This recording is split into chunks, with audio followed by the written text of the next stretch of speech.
Hola, muchísimo gusto. Mi nombre es Jessica Alejandra Camargo Suárez, estudiante del Máster en Tecnología Educativa y Competencias Digitales. En el día de hoy vengo a sustentarte una actividad de la materia de Emprendimiento, Innovación y Creatividad Digital. En esta actividad nos piden que expliquemos las fases del aprendizaje basado en proyectos propuesta por Aula Planeta, pero antes de explicar estas 10 fases, te voy a explicar qué es el aprendizaje basado en proyectos o en otras palabras, o en sus siglas llamado ABP.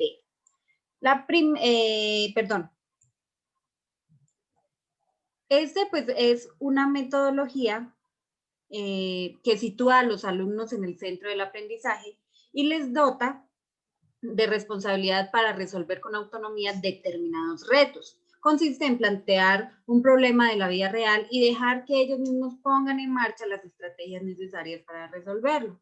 De esta manera aplican sus conocimientos, los reformulan, investigan, reflexionan, analizan y llevan a cabo todas las acciones necesarias para solucionar el dilema planteado. En definitiva, construyen su propio conocimiento. A continuación te mostraré los 10 sencillos pasos de cómo puedes aplicar esta metodología en clase.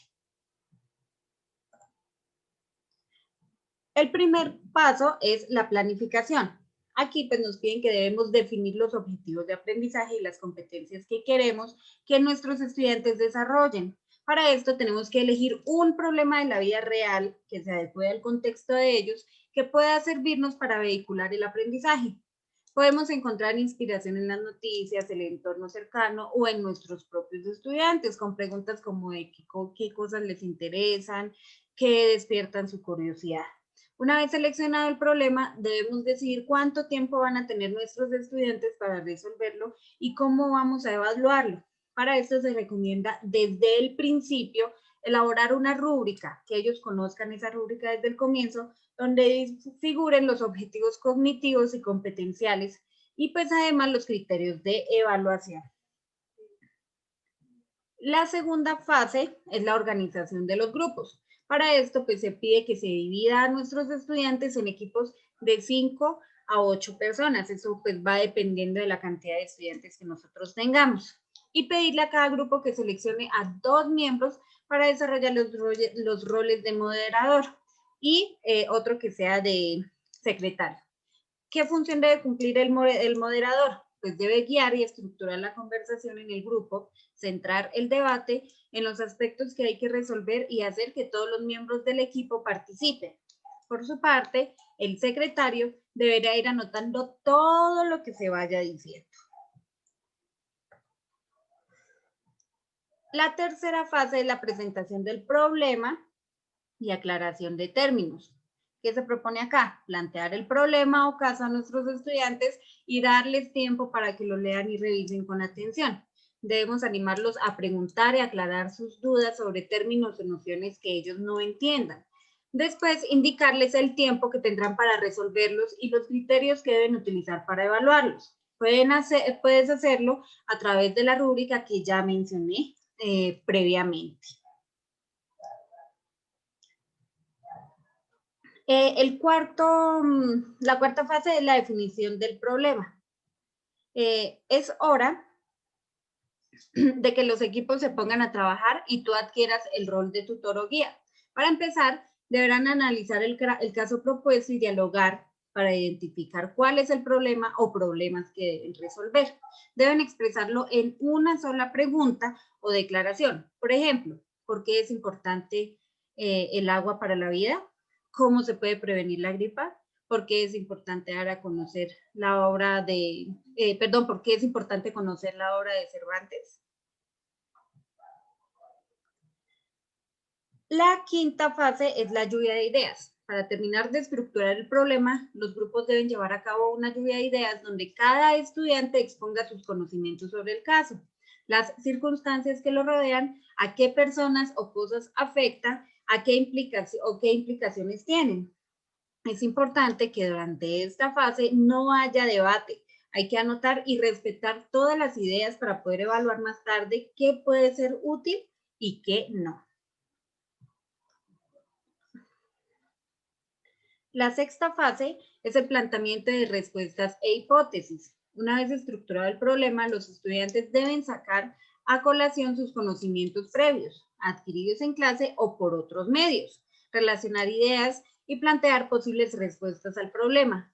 Cada alumno debe aportar su opinión y entre todos deben debatir y evaluar la validez de los conocimientos y las hipótesis. Tu papel como docente es ejercer de guía y cuestionar las propuestas para que los propios estudiantes puedan ir descartando hipótesis fallidas y generando respuestas adecuadas.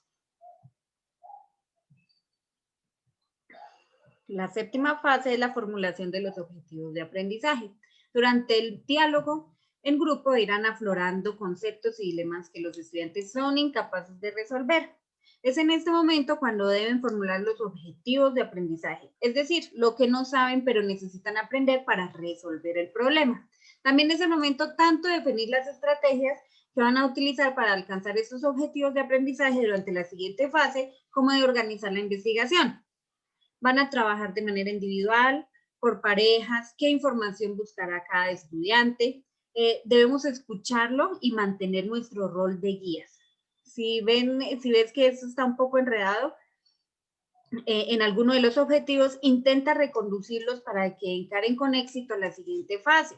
Y pues debemos animarlos a ser creativos en las estrategias que utilizarán para la obtención de la información. La octava fase, en la investigación.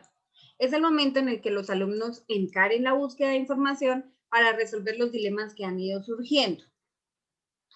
Alcanzar los objetivos de aprendizaje fijados y profundizar en las raíces y posibles soluciones del problema. Para obtener los datos y conocimientos que necesitan, pueden consultar libros, revistas, diarios y páginas de internet, pero también entrevistar a expertos, realizar experimentos, hacer entrevistas, hacer estudios de campo, maquetas y representaciones, entre otras. Cuanto más variadas sean las estrategias que utilicen, más habilidades desarrollarán y más compleja y rica será su visión del problema. La novena fase es la síntesis y presentación. Entonces, una vez concluida la investigación, los estudiantes deben poner en común la información recopilada, sintetizarla y, habiendo cubierto los objetivos de aprendizaje, desarrollar una respuesta al problema pues, que nosotros ya habíamos planteado en una de las fases anteriores, en el formato que consideren más adecuado. Puede ser un informe, una presentación, una maqueta, un invento, un video. El diálogo y la colaboración son cruciales en esta fase. Después presentarán la solución ante el resto de compañeros de la clase. Y por último, tenemos la evaluación y la autoevaluación. ¿Qué se pretende acá? Evaluar el trabajo de los estudiantes mediante la rúbrica compartida con ellos al principio y animarles a que ellos mismos se autoevalúen y evalúen a sus compañeros con los mismos criterios. Les ayudará a desarrollar su espíritu de autocrítica y reflexionar sus fallos o errores. Gracias por tu atención.